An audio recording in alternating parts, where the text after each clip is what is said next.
semuanya, perkenalkan nama saya Melanila Semanenggolan. Saya dari kelas 11 IPA.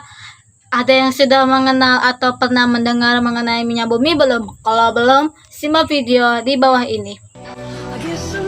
Kali ini kita akan membahas 5 tentang minyak bumi. Yang pertama, komposisi minyak bumi. Yang kedua, proses terjadinya minyak bumi. Yang ketiga, pengolahan minyak bumi termasuk di dalamnya fraksi-fraksi minyak bumi. Yang keempat, bensin. Yang kelima, dampak pembakaran bahan bakar. Sebelum kita masuk ke pembahasannya, udah tahu belum apa itu pengertian minyak bumi dan berasal dari bahasa mana? Pengertian minyak bumi atau petroleum ini berasal dari bahasa Yunani yaitu petra yang berarti batu dan eleison yang berarti minyak.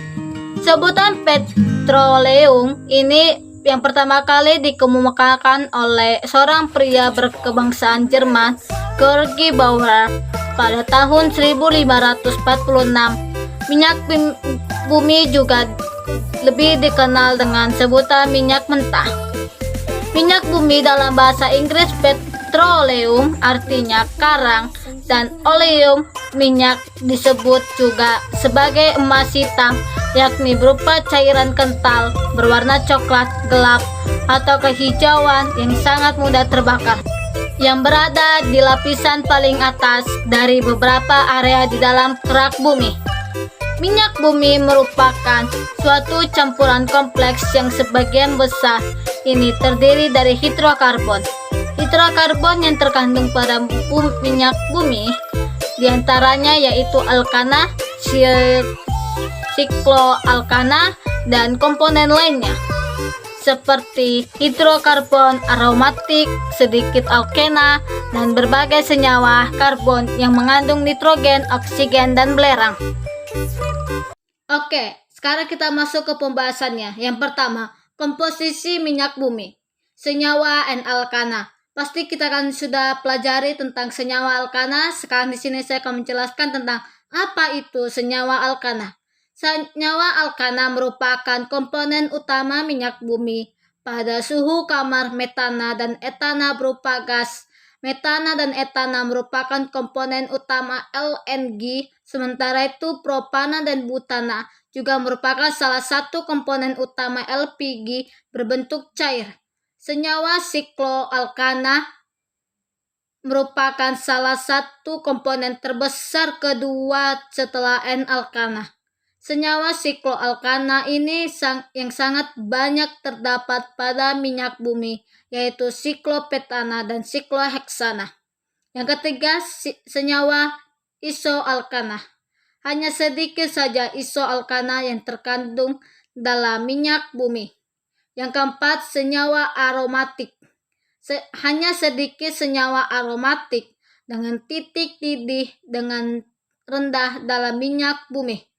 Berikut ini kegunaan senyawa alkana yang terdapat dalam minyak mentah, diantaranya yang pertama, metana CH4 dan etana CH2H6 sebagai bahan utama LNG. Yang kedua, propana C3H8 dan butana C4H10 sebagai bahan utama LPG. Yang ketiga, pentana C5H12 dan yang keempat, heptana C7H16 sebagai bahan pelarut cairan pencuci kering, dry clean, dan produk cepat kering lainnya. Yang kelima, C6H14 sampai C12H26 dapat dicampur bersama dan dimanfaatkan sebagai bensin. Nanti yang akan kita jelaskan.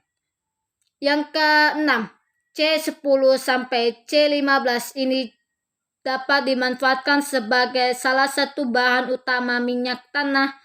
Yang ketujuh, C10 dan C20 juga dimanfaatkan sebagai salah satu bahan utama diesel dan bahan bakar minyak untuk mesin kapal.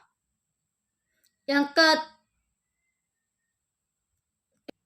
ketujuh, C10 dan C20 juga dimanfaatkan sebagai salah satu bahan utama diesel dan bahan bakar minyak untuk mesin kapal. Yang kedelapan, C16 sampai C20 dimanfaatkan sebagai bahan utama solar untuk bahan bakar mesin jet.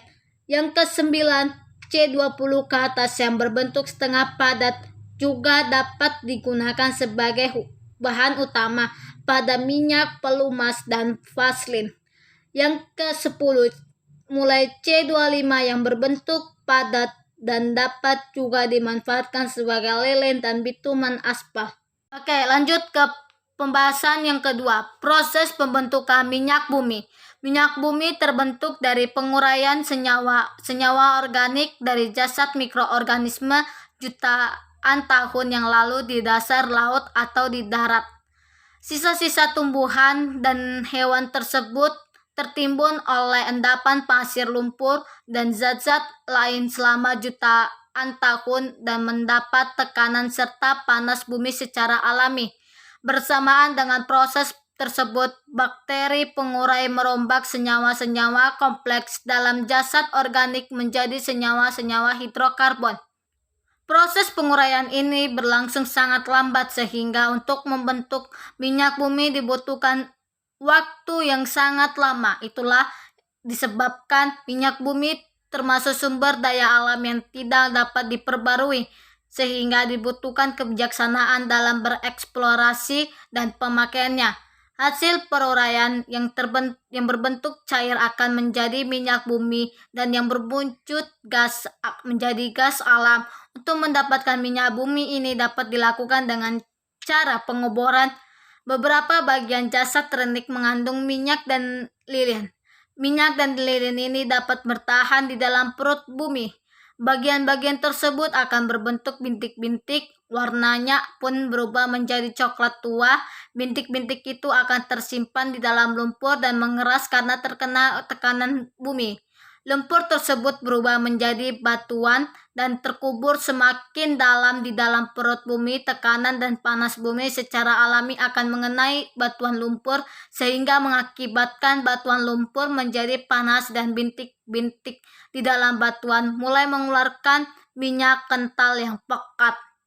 Semakin dalam batuan terkabur di dalam perut bumi, minyak yang dihasilkan akan semakin banyak.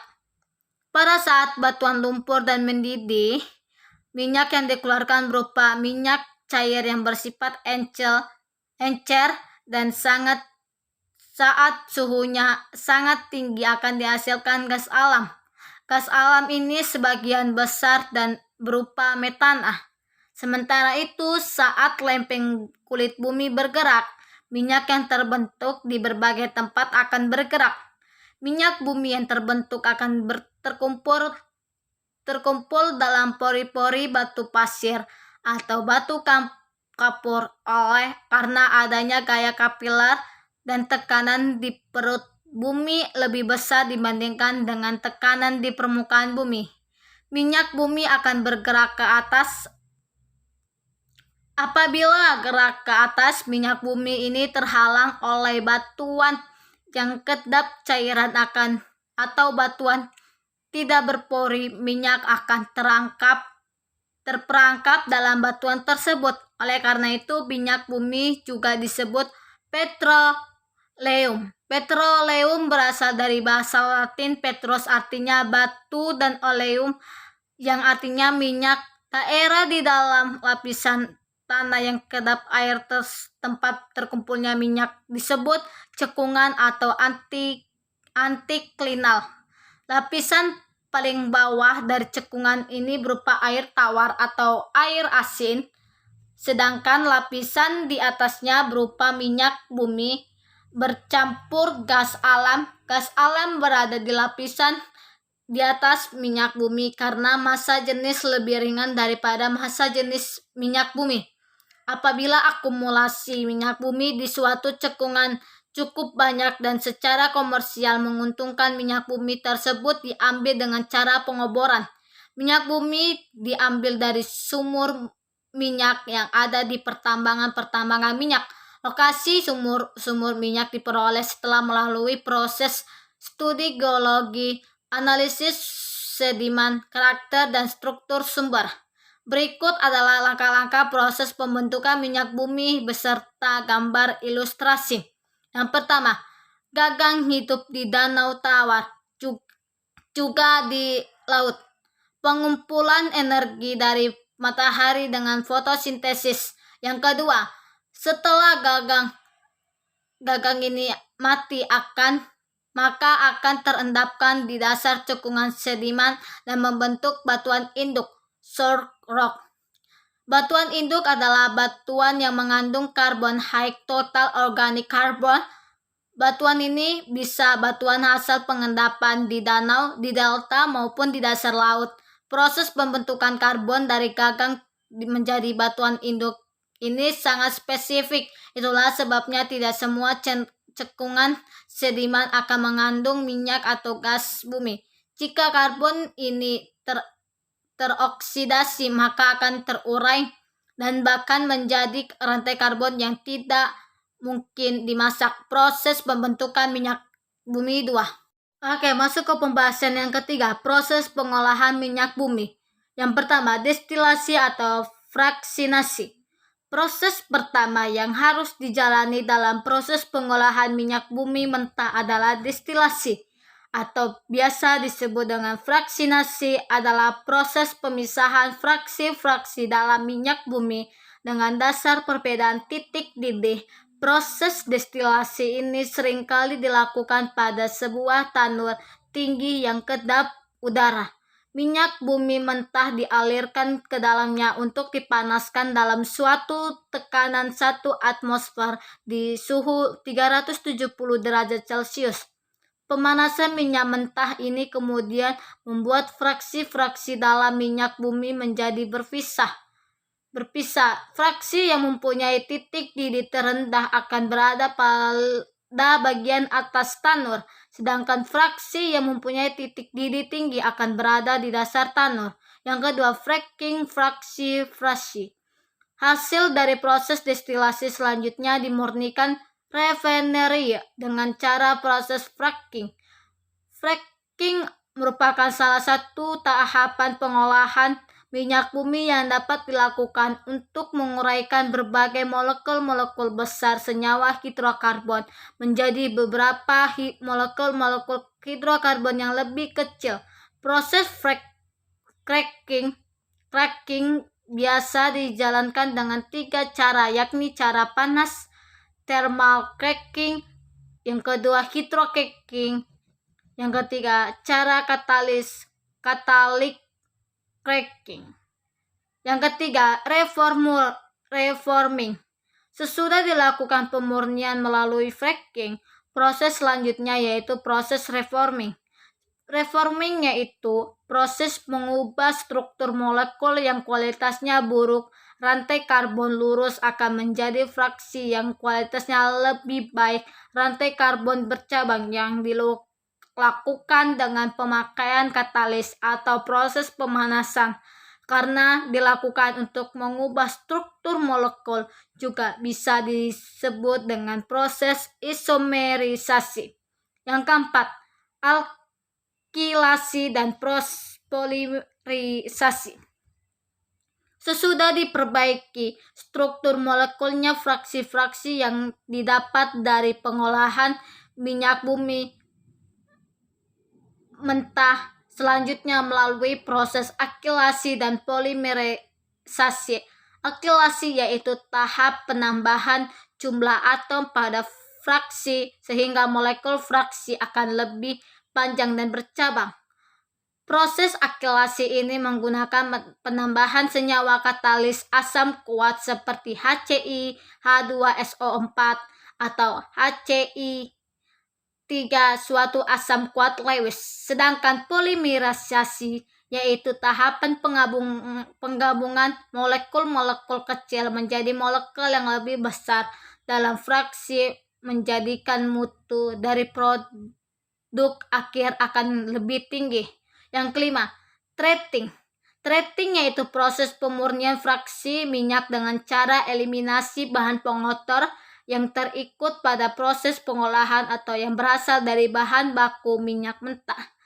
Bahan-bahan pengotor yang dibersihkan di proses treating tersebut diantaranya bau tidak sedap melalui texture, throating, and copper, sweating, lumpur, and warna melalui acid treatment, aspal melalui disinfecting, paraffin melalui dewashing, and belerang melalui desulfuring.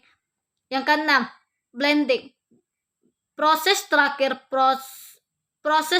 pengolahan minyak bumi sehingga memperoleh bahan yang siap dipakai adalah proses blending. Blending yakni salah satu tahapan yang dilakukan untuk dapat menambah kualitas produk melalui penambahan bahan-bahan adiktif yang ke dalam fracking minyak bumi. Bahan adiktif yang dipakai tersebut diantaranya adalah tetraethylate atau disebut TEL adalah bahan adiktif yang dipakai untuk menaikkan bilangan oktan bensin. Yang ketiga, batuan induk akan terkubur di bawah batuan-batuan lainnya yang berlangsung selama jutaan tahun. Proses pengendapan ini berlangsung terus-menerus. Salah satu batuan yang menimbun batuan induk adalah batuan reservoir atau batuan sarang. Batuan sarang adalah batu pasir, batu gamping, atau batuan vulkanik yang tertimbun dan terdapat ruang berpori-pori di dalamnya. Jika daerah ini terus tenggelam dan terus ditumpuki oleh batuan-batuan lainnya di atasnya, maka batuan yang mengandung karbon ini akan terpanaskan semakin ke dalam dan semakin amblas ke bumi, maka suhunya akan bertambah. Minyak terbentuk pada suhu antara 50 sampai 180 derajat Celcius. Tetapi puncak atau kematangan terbagus apabila suhunya mencapai 100 derajat Celcius. Ketika suhu terus bertambah karena cekungan itu semakin turun dalam yang juga diikuti penambahan batuan penimbun, maka suhu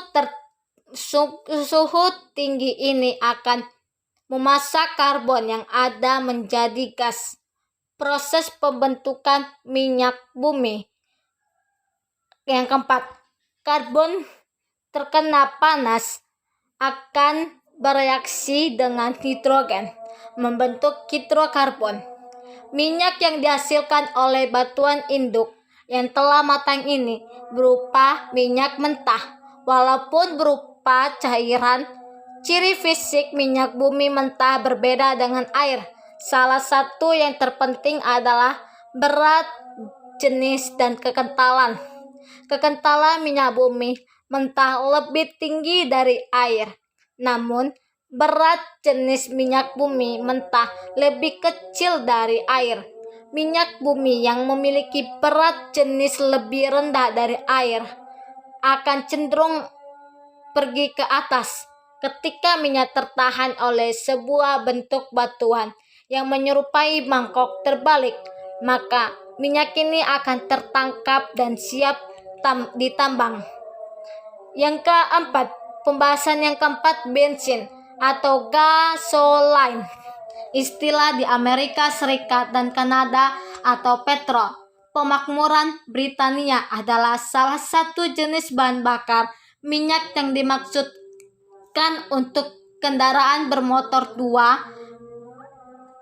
roda 2, 3, dan 4. Secara sederhana, bensin tersusun dari hidrokarbon rantai lurus mulai dari C7 heptana sampai dengan C11. Dengan kata lain, bensin terbuat dari molekul yang hanya terdiri dari hidrogen dan karbon yang terikat antara satu dengan yang lain sehingga membentuk rantai. Jika bensin dibakar pada kondisi ideal dengan oksigen berlimpah, maka dihasilkan CO2, HAO2, dan energi panas. Setiap kg bensin mengandung 42,4 mJ. Bensin dibuat dari minyak tanah cairan berwarna hitam yang dipompa dari perut bumi dan biasanya disebut dengan petroleum.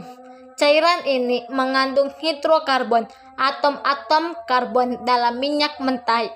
Ini berhubungan satu dengan yang lain dengan cara membentuk rantai yang panjang dan yang berbeda-beda.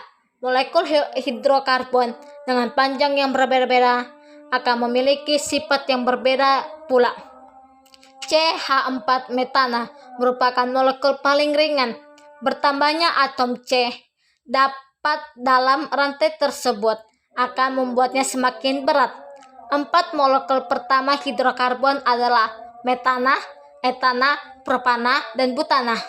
Dalam temperatur dan tekanan kamar keempatnya berwujud gas dengan titik didih masing-masing minus 107, minus 67, minus 43, dan minus 18 derajat Celcius. Berikut dari C5 sampai dengan C18 berwujud cair dan mulai dari C19 ke atas berwujud padat. Dengan bertambahnya rantai hidrokarbon akan menaikkan titik didihnya, sehingga pemisahan hidrokarbon ini dilakukan dengan cara destilasi.